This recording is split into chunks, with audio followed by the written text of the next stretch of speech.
Hello everyone, today I came with you a very interesting topic, that is measurement of accommodation.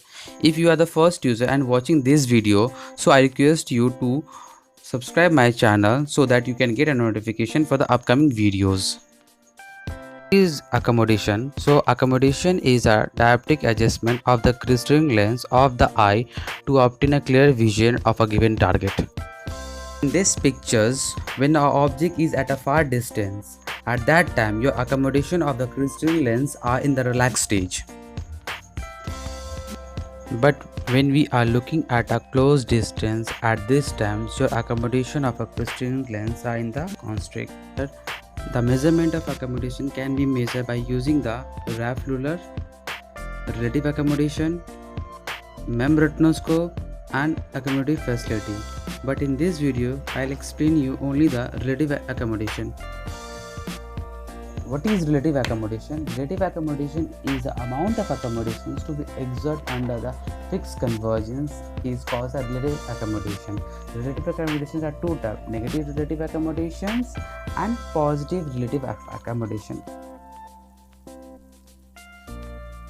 The main objective of NRA is to measure the maximum ability to relax the accommodation while maintaining clear and single binocular vision. What are the equipments are required for the NRA? Is a trial frame, trial lens set of a plus lens and the near vision chart with a target of a N8. How to perform a NRA? NRA performed after the patient distance correction. Ask the patients to view N8 later on a near vision chart at a distance of 40 cm. Perform NRA by adding a plus lens binocularly in plus 0.25 dioptric step every 2 seconds until the patient's reported first sense of blur.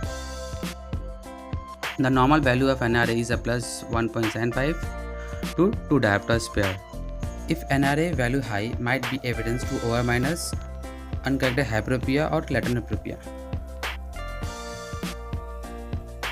Coming back to the positive relative accommodation, the main objective is to measure maximum ability to stimulate the accommodation while maintaining clear single binocular vision. The equipment of this are trial frame, trial lens set using minus lens and the near vision chart. To perform a PRA. A PRA performed after the patient distance correction. Ask the patients to view N8 later on a near vision chart at a distance of 40 cm. Perform PRA by adding minus lens binocularly with a minus 0.25 sphere every 2 seconds until the patient is reported first sense of blur. The normal value of PRA is minus 0.25 to minus 2.5. If high PRA value suggested to be a accommodative exercise disorder, if it is below 1.5, it could be suggested to accommodative insufficiency.